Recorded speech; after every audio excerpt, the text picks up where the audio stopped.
જેને ભણવું છે તેને કોઈ અવરોધો ક્યારેય રોકી શકતા નથી, અને જેને નથી જ ભણવું તેને ગમે તેટલા સુખ સુવિધાઓ અને અનુકૂળ પરિબળો ઊભા કરો તો પણ તેઓ ઉત્તમ પરિણામ નથી લાવી શકતા. જીવંત ઉદાહરણ આણંદ જિલ્લાના વલેટવા ગામ પાસે દેશી કેરીની લારી ઉપર સાહિલ નામના હોનહાર અને આત્મનિર્ભર વિદ્યાર્થી સાથે નાનકડો સંવાદ કરવામાં આવ્યો. ધ્યાનથી સાંભળો શું કહે છે આશ્વાસ રહી. દેશી કેરી લેવા માટે ઊભા રહ્યા અને વાતચીતમાં જોયું તો ખાટલા ઉપર એમને ભણવાની નોટબુક અને ચોપડા જોયા તો પૂછવાનું મન થયું કે ભાઈ શું ભણો છો?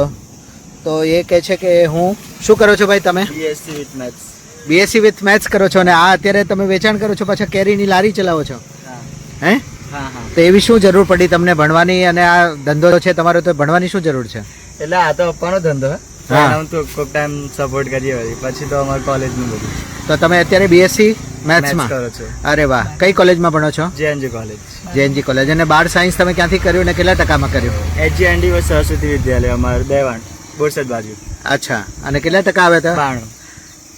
સાચું બોલો ભાઈ. હા, 92 માર્કશીટ પડી છે. આ તમારી આ દુકાન ફાટેલી તૂટેલી અને આ તમે લારી ચલાવો છો અને 92% તમે સાયન્સમાં લાવ્યા છો, તો તમને કોઈ સુખ સુવિધાની જરૂર ના પડી ટકા લાવવા માટે?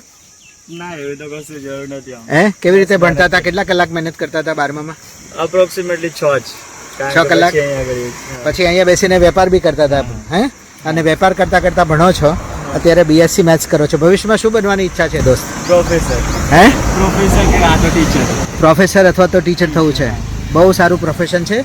હું ઉપરવાળાને ભગવાનને પ્રાર્થના કરું કે સાહિલભાઈ તમારી ઈચ્છા પૂરી થાય અને તમે એક સારા ટીચર બનો. તમે ખાનસરનું નામ સાંભળ્યું છે બિહારના? એની જેમ તમે ગુજરાતનું નામ રોશન કરો અને ખૂબ સારા બાળકો તૈયાર કરો. હે ને? ભારત માતા કી